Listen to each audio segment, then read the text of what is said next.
So I enjoyed the part of the book where you highlight some platitudes about race that permeate our society. And one of them is like diversity is our strength.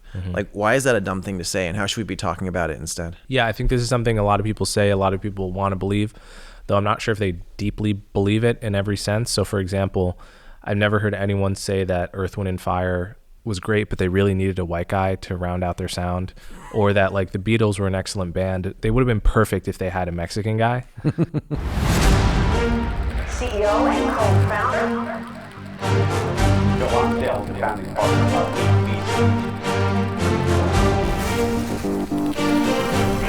Here, co-founder Joe Lonsdale.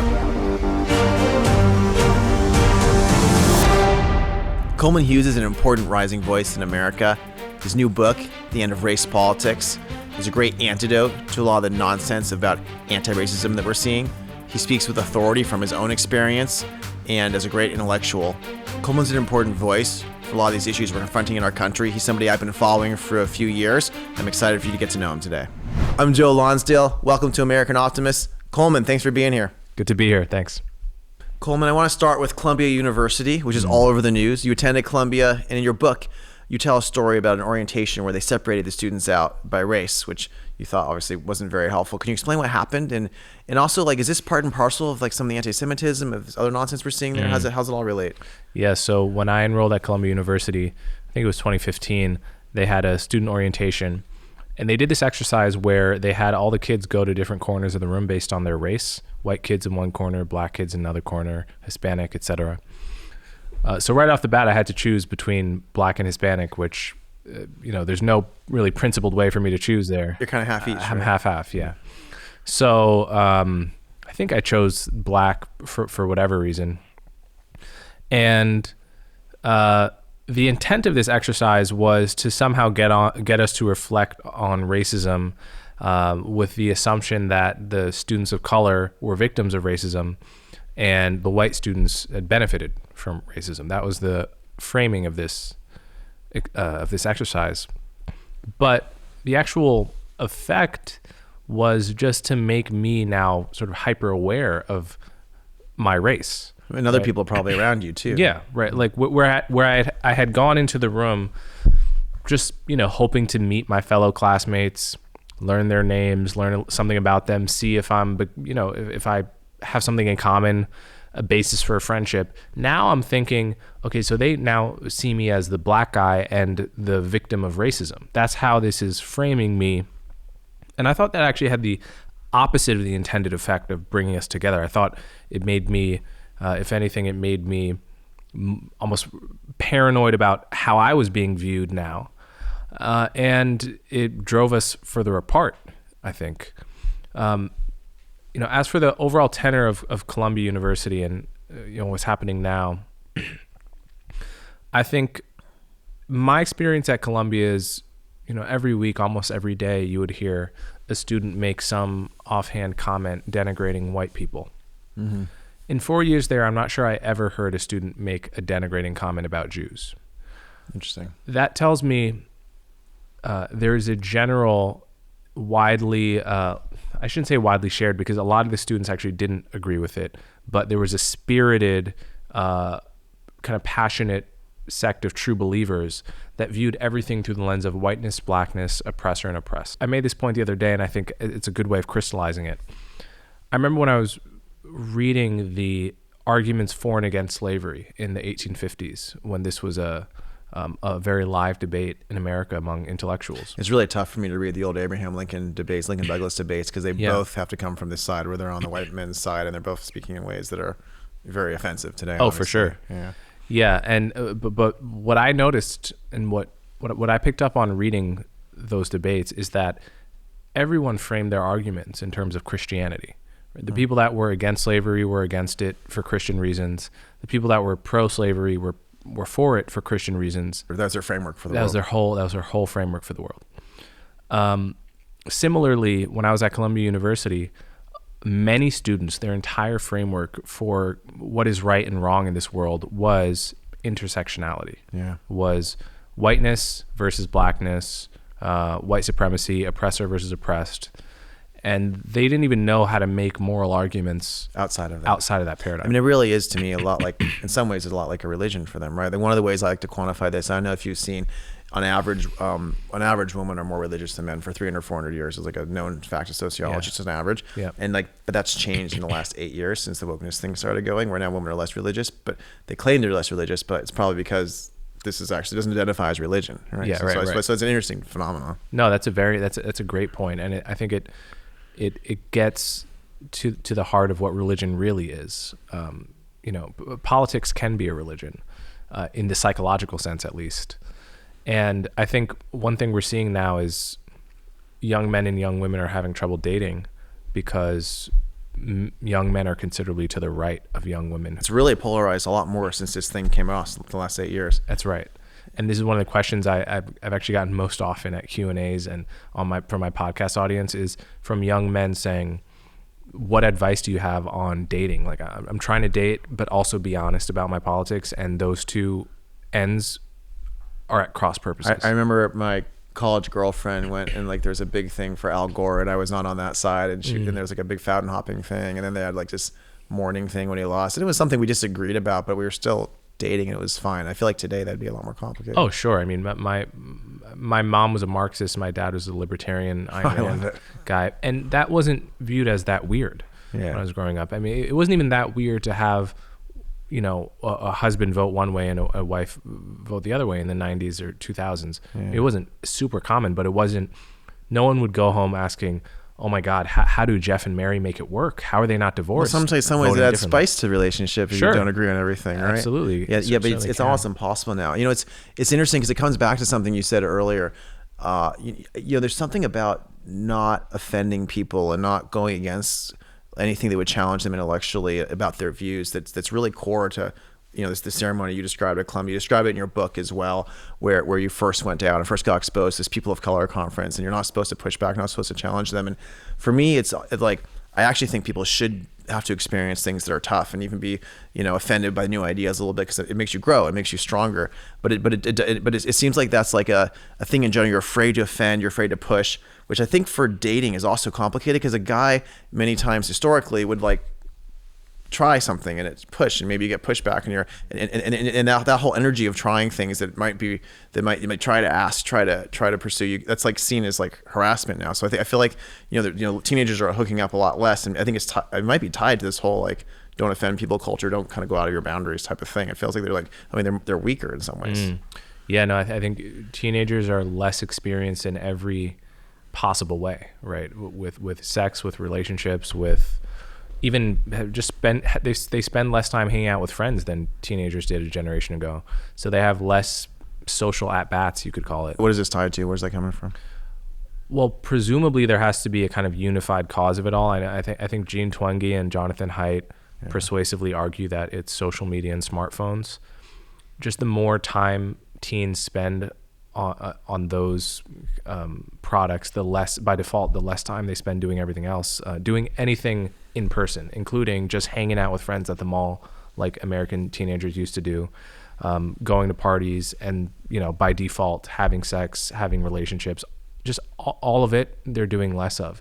So I think the 18-year-olds of today are considerably less experienced and mature, frankly, than the 18-year-olds of a prior generation, because there's only, I think we all know this, there's only one way to really become an adult. You have to do stupid stuff, you have to make mistakes, and that's how you learn about yourself. And that's what play is about. We evolved to play and try things and have fights and have things, and you don't have it, you don't grow up. It's yes, I know, I agree. There's something combination of this new religion with this smartphone world that's somehow interacting badly. Let me pick up though on another thing you said. So when I was at Columbia, so many curious students found that the classroom, which is supposed to be the place where you question everything, was precisely the last place you could really talk honestly about issue and question things openly.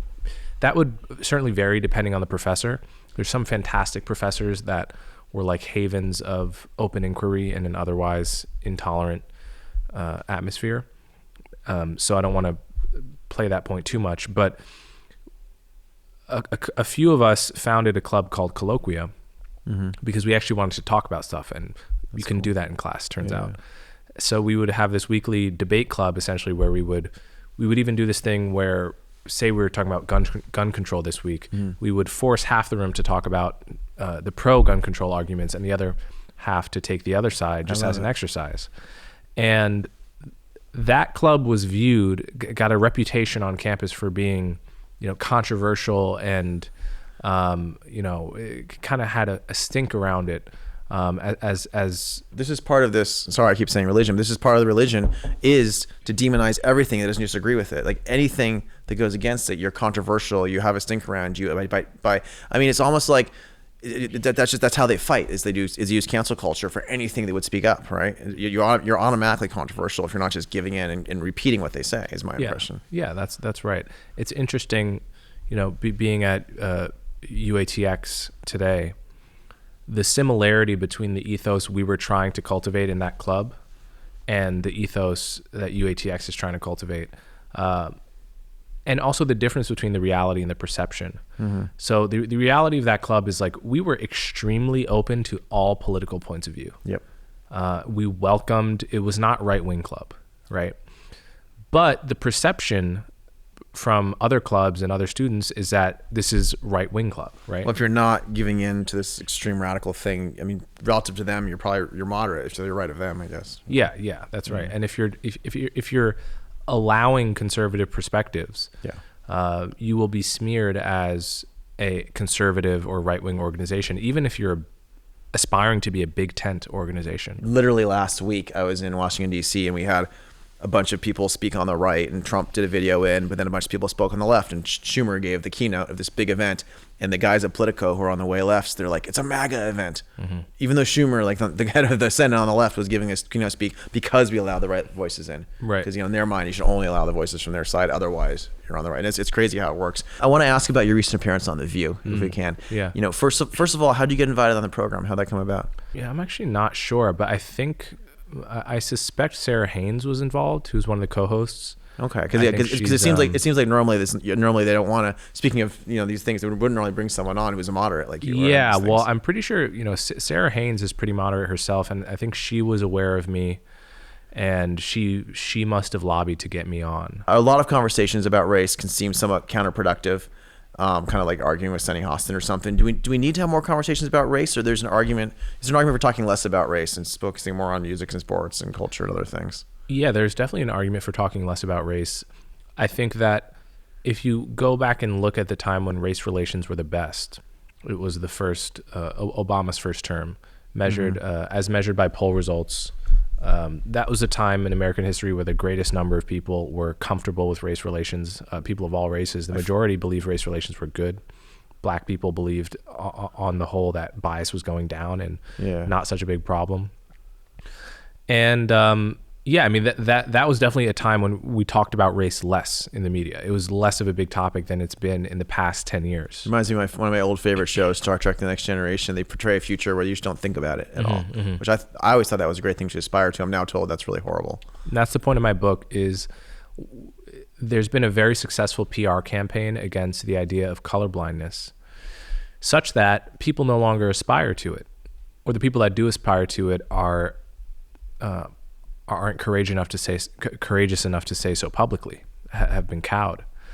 And my view is that colorblindness actually is, in the sense of trying to treat people without regard to race, that is the only proper goal, right? Like everything else, that should be the North Star when we're talking about and thinking about race as a culture. And I hate it how there's so much of this stuff around me that it almost tries to force you to talk about race when you don't want to. It's really annoying for me in business because I felt like we got to a place that was a lot more colorblind, but now I'm told that's wrong and I'm told you have to focus on it. But then by focusing on it, I feel like it almost makes things a little bit more racist because then if you know other people are focusing on it, you'd have to wonder why the person is there. Is it because they were focusing on it or is it because they should be there? And I hate that. So it feels like it's taking us back. Yeah, I mean, in my book, I quote a famous interview with Morgan Freeman that you've probably seen. It's really been viral for decades. I think it was with Charlie Rose. And Morgan Freeman basically says, well, the way we're going to get past race is I'm going to stop calling you a white guy and I'm going to ask you to stop calling me a black guy. You just call me Coleman, right? And that point of view has been widely dismissed in elite institutions as backwards. But I think there's a deep wisdom to it. And the wisdom to it is that, I think, almost anyone who has young children observes that they don't care about race. They notice, they'll say, oh, mommy and daddy, he has chocolate skin, he has vanilla skin, things like that. But they'll innocently notice how human beings look differently, but they don't ascribe any greater meaning. My 2-year-old's carrying around the black baby doll, and I don't think she realizes it's any different. It's just her favorite doll. Yeah, there actually are even cases of kids not understanding that they don't look like a doll of a different race because race is not the salient feature to them. Right? They're thinking, oh, we have similar eyes or we have similar eyebrows. Totally. Right? And unfortunately, in our race-obsessed culture, by the time Americans become adults, most of us are sensitized to racial difference. But the deep wisdom in Morgan Freeman's comment is that if kids are born with the right attitude, they are born with the correct attitude, which is not caring about race. And then on top of that, we teach them the Martin Luther King ethic that you should never judge someone based on the color of their skin, but only on the content of their character.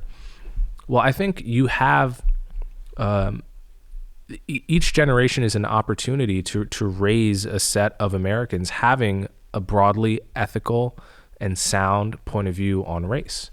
It doesn't need to be talked about over and above that, in my view. We don't need woke kindergarten, which is, some people may think I'm joking. That's actually a real program that they did in San Francisco.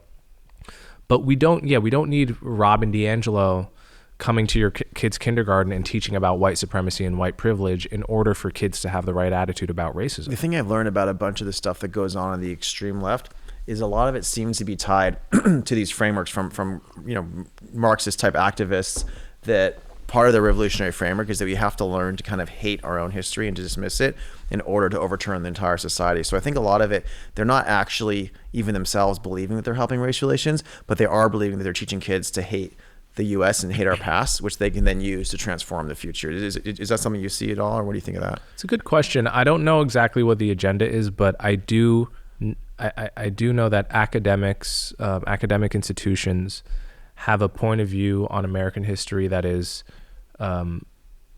absolutely strange, totally lopsided. So for instance, the number of people that come out of high school not knowing that slavery was an institution that obtained almost everywhere on earth. Yeah. And that actually thinks slavery was unique or mostly unique to America or even the Western Hemisphere, or even the few hundred years between, say, the 16th century and the 19th century. The number of students that actually believe that that's somehow unique, when slavery is an institution that's been practiced on every inhabited continent for about 10,000 years, is astonishing and quite damning of our educational system. So it's no wonder kids come out of high school and college believing that America has been uniquely sinful in its history. I have a lot of these kids tell me that our whole economy was more successful in the rest of the world because we had slavery. Like they literally believe this. It's crazy. Well, it's absurd. If they knew that the Aztec had slavery, all the slaves that were brought here were already slaves in Africa. Okay, they weren't captured like Kunta Kinte. They were slaves enslaved by other African tribes, and then sold for goods to Europeans. Korea had slavery throughout its entire history. China had slavery. Japan had slavery. It's like it's been everywhere. And that's to say nothing of Roman and Greek. And yet only the U.S. is as wealthy as we were. So it's not really a scientific analysis there. Yeah, no, it's very frustrating. You mentioned earlier some of the people on the other side of this, obviously, Robert DiAngelo, Ibram Kendi, some people who I think they're not very sophisticated, but they're definitely appealed to a lot of people. A lot of CEOs have invited these people to come speak and paid them to speak to their companies. Like, has any CEO of a big company invited you yet to come speak? Are they courageous enough to do that, or is that scary for them?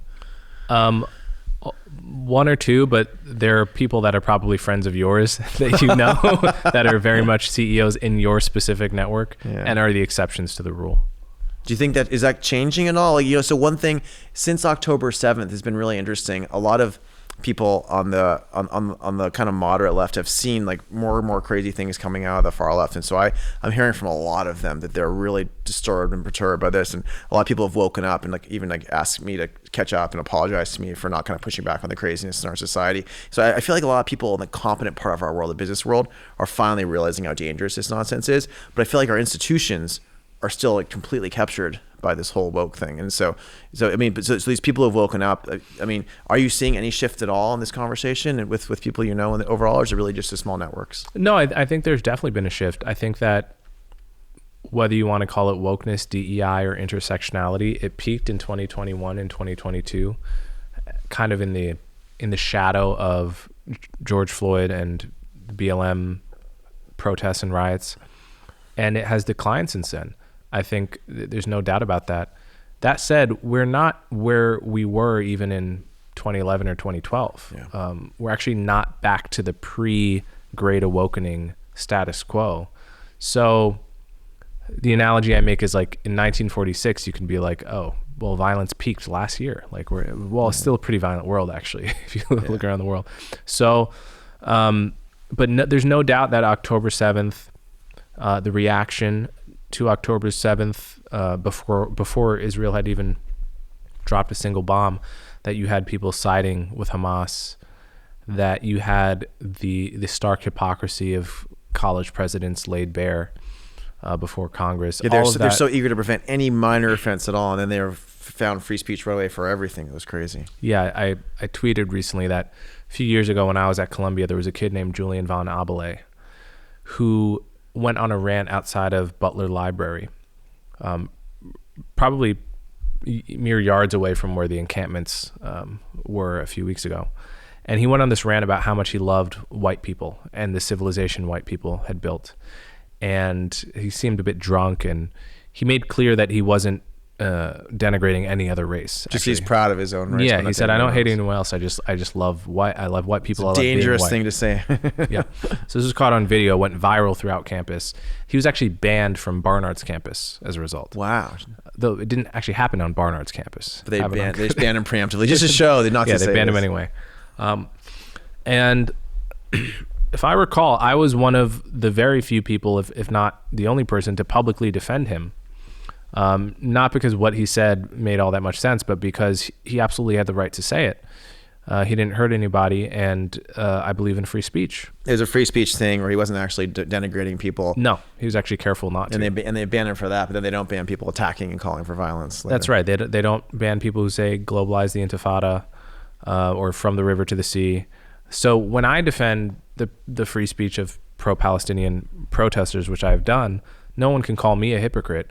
But 99% of the campus administrators, the institutions, are deeply hypocritical. But by the way, I like in your book when you talk about the fuzzy boundaries between the races and stuff and everything. Mm-hmm. And it's interesting whenever I hear people talking about white people. I think I present as the right word to say it these days. I present as a white man, but it's funny for me because one side I'm Jewish, on the other side I'm Irish, and on both my sides of my family we got like beat the shit out of. Like if you go back 2 or 3, 4 generations, right? It was actually not that we had as much trouble as some other people, but we didn't have it easy at all. We were kind of like the minorities who were treated pretty badly. And then it's just funny to me today that but now I'm just like a white oppressor. It's just I don't even know if like white even makes sense as a category. I'm curious how you think about this. It seems like a silly thing to even have these categories the way we have them right now. No, it is a silly thing. It's a silly thing if you ascribe any deep kind of meaning to these categories.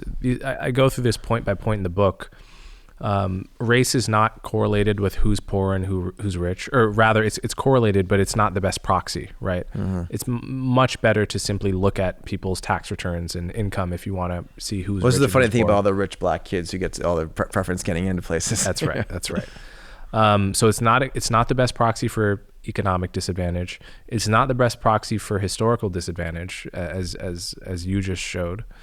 And yet we ascribe all of this meaning to it. We inject it into public policy. We use it as a category in which to base public policy, as if it's the best proxy we have for any of these deeper facts. And universities admit you or not based on it too. There's poor Asian kids who struggled their whole lives and worked really hard are assumed to just have an unfair advantage and they can't come in. Yeah, I just did a podcast with Rob Henderson, who is ethnically Korean, I believe, and he grew up without both of his parents. Both of his parents were unable to take care of him, so he bounced between shitty foster homes for his entire childhood, essentially. Wow. And if he and I were to apply to college, the college would view me as a disadvantaged student because I'm Black and Hispanic, but I grew up with 2 parents in the home, both college educated, upper middle class, idyllic suburban life. Totally. And yeah, Rob Henderson, because he's Asian, he's probably getting discriminated against. It seems ridiculous. So it's absurd. Just steal me on the other side for a second. So subtitle, Coleman, of your book is Arguments for a Colorblind America. I had a conversation recently with Clarence Jones. He's 93 now, Dr. King's attorney and speechwriter, really bright man. We don't agree on politics, but we both agree on excellence. And he's just a really clever guy. And one of the things he said to me, he said, if you're colorblind, you need to see a doctor. And I think his point being, if we should see race. The problem is what we attach to it. So what do you mean by colorblind, and what do you think of that? Well, I don't disagree with him. I think colorblind, it's the word I chose because it's the word people most readily recognize. But I'm very careful in the book to say that we should not pretend not to see race, right? If you're sitting across the table from me right now, there's no use pretending that you don't notice I'm not Asian, right? That just strikes people as deliberately obtuse. Mm-hmm. And so critics of colorblindness have had far too easy a time being able to say what Clarence said. They've been able to dismiss the deeper argument on the grounds that you're not colorblind. Of course you see race. Stop pretending. And in doing so, they've been able to dodge the deeper point, which is we should all be trying to treat people without regard to race. Mm. Once we see race, we ought to disregard it as a reason to treat anyone differently. That's the real argument. Are there on average in our culture, like cultures that are tied to race, or their experiences Black people almost all tend to have that white people don't, at least more recently? Or is there something like that matters? There is such a thing as cultural differences. Absolutely. And Black Americans are a subculture as much as any subculture is a subculture, right? So nothing in my book is meant to deny the reality of subcultural differences. But what I'm talking about is race, right? What does a Black American have in common with an Ethiopian? Culturally, almost nothing. Yeah. But that's a great point. I think the Nigerians that come here, I know, do better than white people on average. Yeah. Even though they look like Black people. And have, West Africans by this point have a very different culture than Black Americans. Why is that, by the way? Is there some basic reason that they're doing better? Oh, well, I mean, there are many reasons, but broadly, yeah, you have different cultural attributes, right? The set of Nigerians that make it from Nigeria to here are also not necessarily representative of Nigerians as a whole. That's fair. So you have to already be exceptional not a random sample to come over here, which gives them a kind of big advantage. Yeah. I mean, this is the whole history of immigrant groups, coming from different places of the world is both a history of them bringing the home culture to the new place, but also a history of whether or not it was a random sample that left, right? The Irish that left Ireland due to the famine were not, they weren't. Most of us weren't the best and brightest. Is that what you're saying? No. I'm saying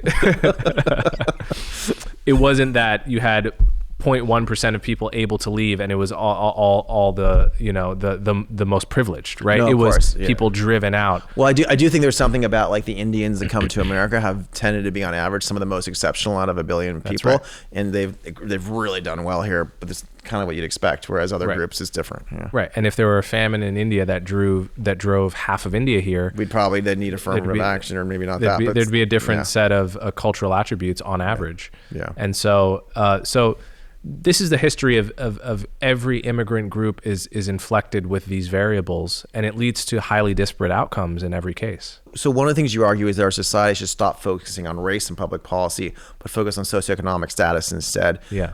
What does that look like in practice? So for example, in France, the government's not allowed to collect data on race or ethnicity, which I think is pretty interesting. Should we be moving in that direction? And shouldn't we also make sure like the cultural stuff's considered in the policy? Because wouldn't that interact with it?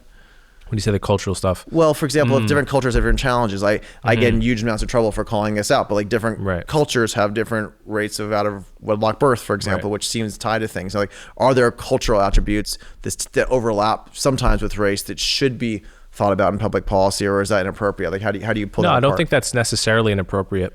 My argument is always that you should just look directly at those proxies themselves.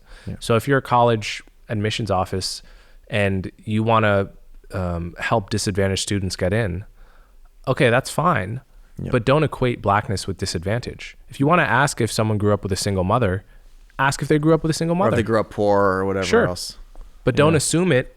Don't use race as a proxy for all of those. It's kind of racist to use as a other proxy for variables. that. Yeah, I mean, at this point, there's with the unraveling of many parts of white American communities in the past 20 years, you see many of those same problems. It's going in some of these communities. It's over 50% as well out of wedlock for whites too. And no, that totally makes sense. So measure the things you want to actually measure, not the race. That's right. I don't go quite as far as they do in France.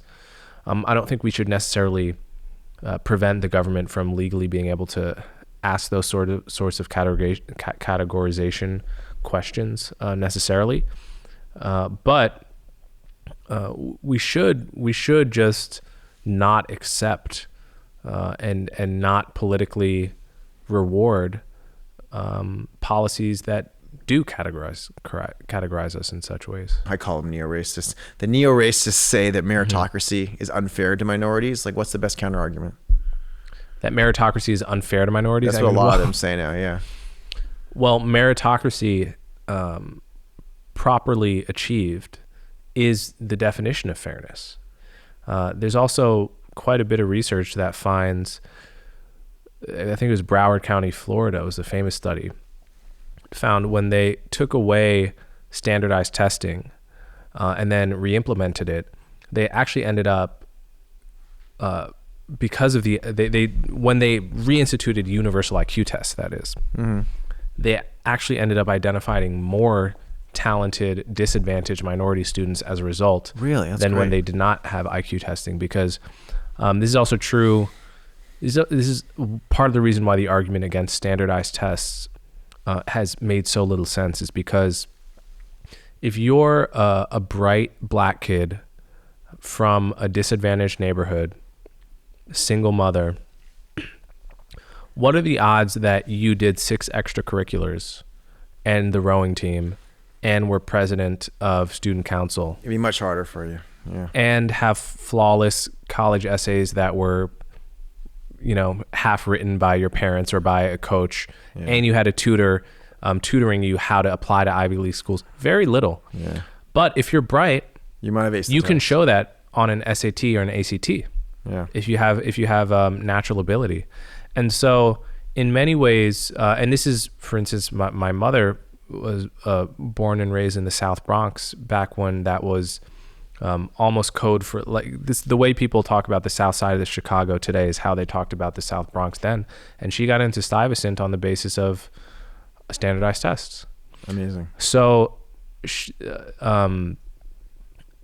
it's actually much fairer to disadvantaged students to weight standardized testing more highly than all the other things that colleges generally weight. So I enjoyed the part of the book where you highlight some platitudes about race that permeate our society. And one of them is like, diversity is our strength.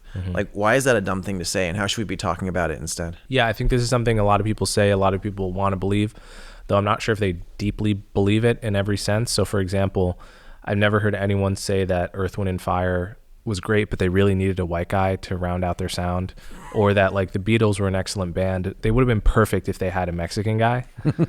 And so I don't think that, at the end of the day, I don't think diversity always makes everything stronger necessarily. And I don't think other people believe that either.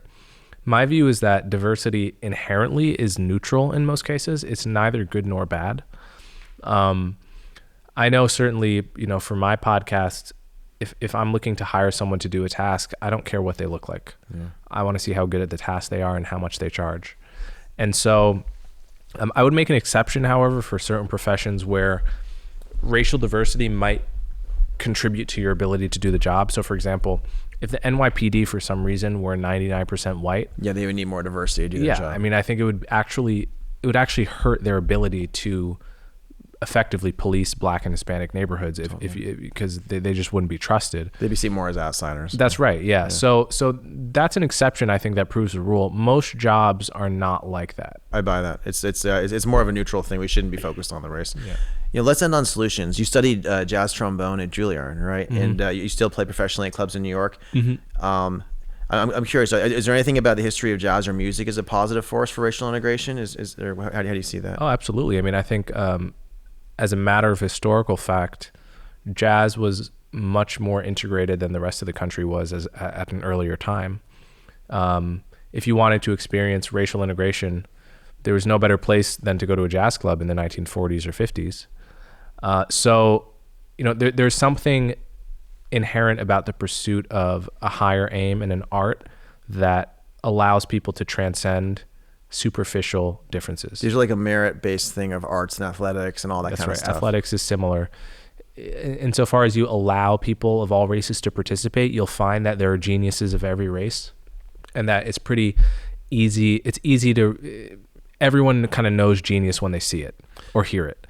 And so it becomes more difficult to sustain a policy of racial discrimination in those kinds of domains. No, that makes sense. By the way, we were speaking about Clarence Jones earlier. He also attended Juilliard. And what was interesting, and so he said he had to hear Dr. King's voice, and which was a very powerful sense of music and sound and how he expressed himself. And so Dr. King also, he claims, was extremely talented and being just very aware of his effect on people based on tone and based on this sure. it's an interesting type of intelligence around musical ability. And I just find it an interesting coincidence. There are people involved in social change, or somehow culturally people involved in social change, more musically oriented in this. Is that something you've noticed at all? I don't know. I wouldn't say I've noticed that, but there might be something related to being a good orator, in the sense that if you have an ear for music, you may also have an ear for how your own voice should sound and how to make your voice sound better.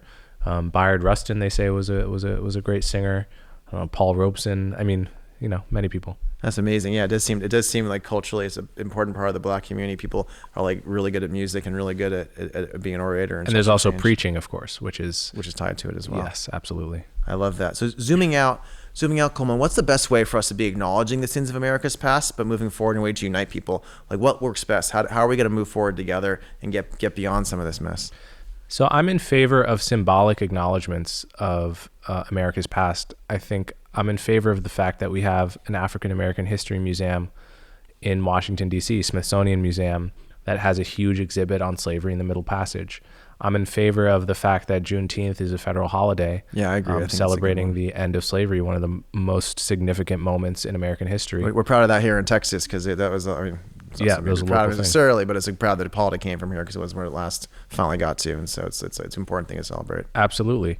So I think all of those symbols are powerful and important and should not be poo-pooed.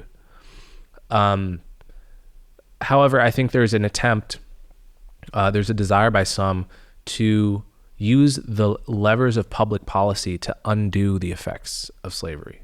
And this is a dangerous fantasy I think people have. The idea that, everything that, whatever you include under the legacy of slavery category, this can all be undone by means of public policy today.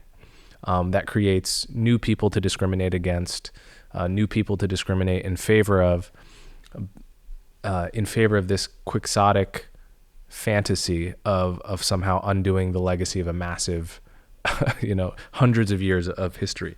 This is a grave mistake, I think, that people have fallen into. So along with the symbolic acknowledgments, what are the other things we could be doing that are positive then? What people want to do something, this is a problem. There's people who there's a legacy of slavery, and there's people on average who are having a really tough time in our society.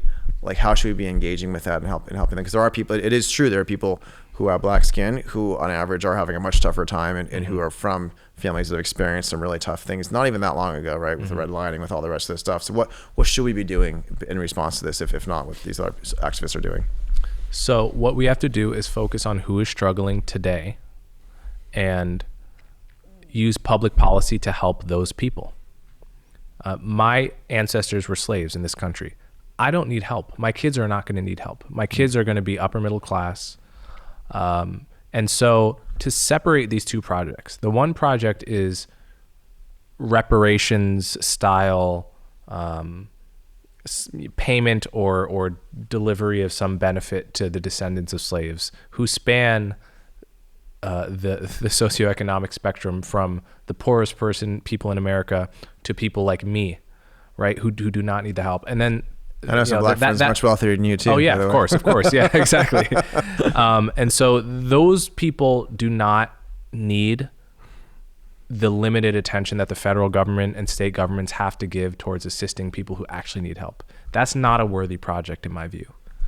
The worthy project is identifying the people that are struggling today for whatever reason and leveraging the resources of the state to, in the most efficient way possible, actually give people a helping hand. And before we end, what makes you most optimistic for the future?